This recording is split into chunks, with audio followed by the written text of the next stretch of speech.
तेरी मेरी कहानियाँ से सभी अपडेट पाने के लिए बेल आइकन दबाएं। आज की कहानी है सौभाग्यवती भव। आज घर में बहुत चहल पहल है। काशी से बहुत बड़े विद्वान पंडित जी घर आ रहे हैं। घर में तरह तरह की मिठाइयाँ और पकवान बन रहे हैं, जिससे चारों तरफ सुगंध फैली हुई है।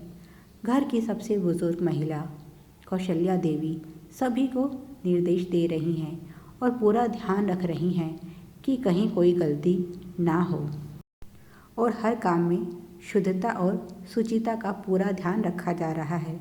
पिछले 1 साल से वह पंडित जी से अपने घर आने के लिए निवेदन कर रही थी। अब जाकर पंडित जी उनके घर पधारने को तैयार हुए हैं।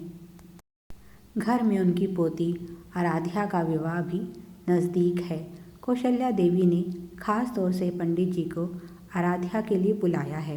वे जानना चाहती हैं उनकी पोती का आने वाला जीवन कैसा होगा, कहीं कोई संकट या बाधा तो नहीं, जिससे समय रहते उसका निवारण हो सके।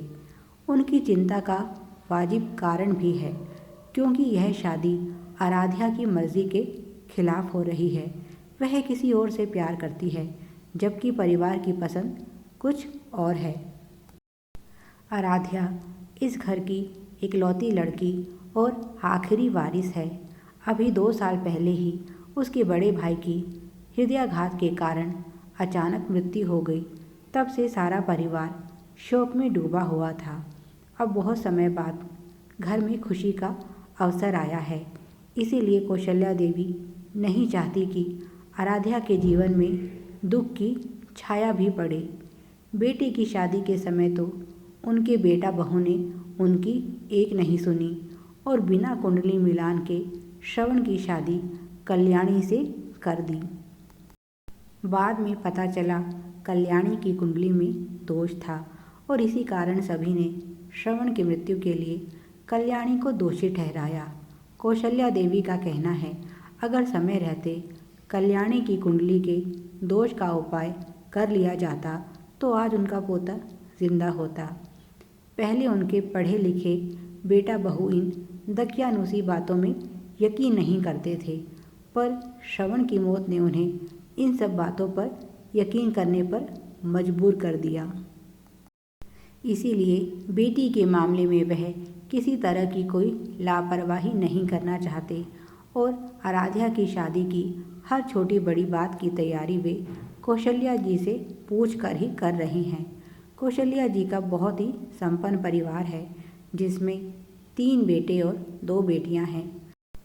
वे अपने सबसे छोटे बेटे शेखर के परिवार के साथ रहती हैं। उनके सभी बच्चे उनका बहुत आदर करते हैं और उनकी कही किसी बात को नहीं टालते। उनकी धार्मिक प्रवृत्ति के कारण अक्सर उनके परिवार में यज्ञ, हवन, पूजा इत्यादि होती रहती है।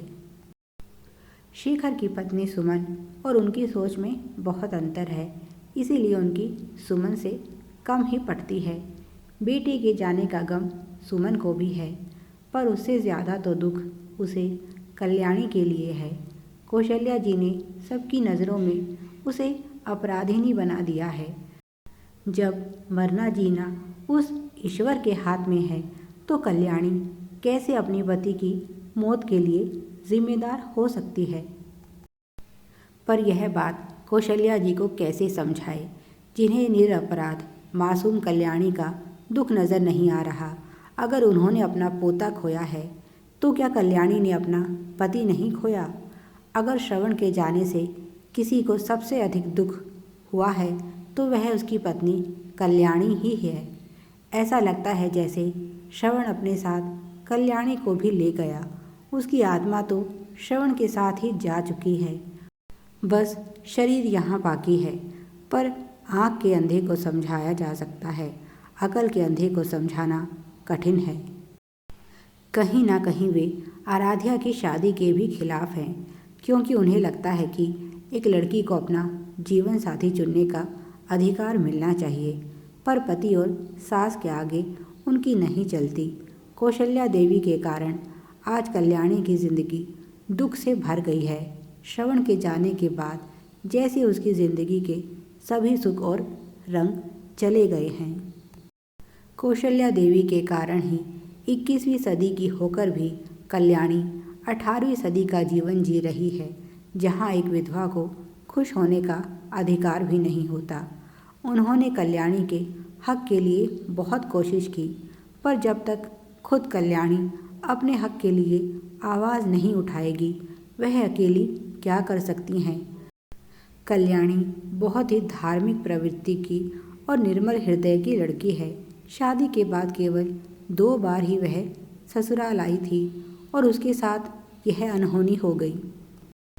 सुमन ने फैसला कर लिया है, एक बार अच्छे से आराध्या की शादी निपट जाए, उसके बाद वे कल्याणी की शादी के लिए प्रयास आरंभ करेंगी। उन्हें पता है इसके लिए उन्हें अपनी सास और पति को मनाना होगा। पति को तो फिर भी मनाना आसान है, पर सबसे मुश्किल काम है कौशल्या देवी को समझाना। पर यहाँ सवाल एक मासूम लड़की की जिंदगी का है, कुछ ना कुछ तो उन्हें अवश्य करना होगा। कौशल्या देवी ने सभी को खास हिदायत दी है कि पंडित जी के आने के बाद उन्हें जलपान कराने की सारी जिम्मेदारी आराध्या की है, इसीलिए आराध्या के सिवाय कोई उनके पास नहीं आना चाहिए। कौशल्या देवी चाहती हैं पंडित जी आराध्या की सेवा से खुश होकर उसे आशीर्वाद दें, तो उसका आने वाला जीवन सुख से भर जाएगा, क्योंकि उनके बारे में प्रसिद्ध है कि उनका दिया हुआ आशीर्वाद कभी खाली नहीं जाता। इधर सुमन जी को कल्याणी की सफ़ेद साड़ी बहुत अखर रही है और वे उसे अपने पास बुलाकर हल्के रंग की साड़ी देते हुए कहती हैं, बेटा इसे पहन लो। पर कल्याणी कहती है, माँ अगर दादी ने देख लिया तो। सुमन जी कहती हैं, तुम घूंघट करके रखना, घर में अभी चहल पहल है, उन्हें कुछ पता नहीं चलेगा। सुमन जी को आज बहुत बुरा लगा जब कौशल्या देवी ने उनसे कहा कि आज कल्याणी को उसके कमरे से बाहर मत निकलने देना, मैं नहीं चाहती उसकी मनहूस परछाई भी आज कोई देखे। इसीलिए उन्होंने कल्याणी को आज रंगीन साड़ी दी है, जिससे वह भी घर में हो रहे शुभ कार्यों में आज भाग ले सके। उसे पता है कौशल्या देवी का ध्यान उस पर कभी नहीं जाने वाला, और गया तो भी वे उसे घूंघट में नहीं पहचानने वाली, क्योंकि आज तक उन्होंने कल्याणी को ठीक से देखा ही कहाँ है।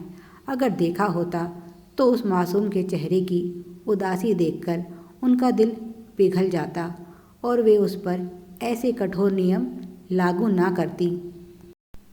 कुछ समय बाद पंडित जी का घर आगमन होता है और जैसा कि कौशल्या देवी का आदेश था, आराध्या उनकी सेवा में लग जाती है। सब कुछ बहुत अच्छे से हो जाता है। पंडित जी विश्राम करने चले जाते हैं। कौशल्या देवी बहुत खुश हैं। सुमन जी आराध्या से कहती हैं, बेटा पंडित जी के कमरे में पीने का पानी रखाओ। तब आराध्या कहती है, माँ मैं यह सब करते करते थक गई हूँ, आप किसी और को बोल दीजिए, पानी तो कोई भी रख कर आ सकता है, मैं अपने कमरे में आराम करने जा रही हूँ। तभी सुमन जी की नज़र कल्याणी पर पड़ती है और वे उसे पानी लेकर विश्राम गृह में भेज देती हैं। आराध्या ने पंडित जी की सेवा तो बहुत की थी, पर उनके चरण स्पर्श नहीं किए थे। पर जब कल्याणी पानी रखने जाती है तो उसके मन में विचार आता है, क्यों ना पंडित जी के पैर छूकर आशीर्वाद ले लूं, हो सकता है मेरे अभागे जीवन में भी कुछ प्रकाश हो जाए। उसने पंडित जी की बहुत तारीफ सुनी थी, इसी कारण उसका मन उनके प्रति श्रद्धा से भरा हुआ था। वह पानी टेबल पर रखकर पंडित जी के चरण स्पर्श करती है। मुस्कुराते हुए पंडित जी उसे आशीर्वाद देते हैं और कहते हैं, सौभाग्यवती भव, पुत्रवती भव। तभी पीछे से कौशल्या देवी वहाँ आ जाती हैं। जहाँ यह आशीर्वाद सुनकर कल्याणी अपने दुर्भाग्य पर रोने लगती है। कौशल्या देवी पूछती हैं, तुम कौन हो और यहाँ क्या कर रही हो? घर की नौकरानी तो तुम नहीं लगती, क्या तुम्हें पता नहीं मैंने क्या कहा था? आराध्या के सिवाय कोई भी पंडित जी के आसपास भी नहीं आएगा। फिर तुम इस कमरे में क्या कर रही हो? जाओ यहाँ से। कल्याणी चुपचाप वहाँ से जाने लगती है। तभी पंडित जी मुस्कुराते हुए कहते हैं, बेटी, मेरा आशीर्वाद कभी खाली नहीं जाता, जल्दी ही यह फलित होगा। कल्याणी पंडित जी की तरफ देखती है। 80 साल के आसपास उनकी उम्र होगी। उनके चेहरे का तेज और सहज मुस्कुराहट देखकर उसे लगा जैसे सामने कोई देवता खड़े हैं। उसने पंडित जी की तरफ हाथ जोड़ दिए।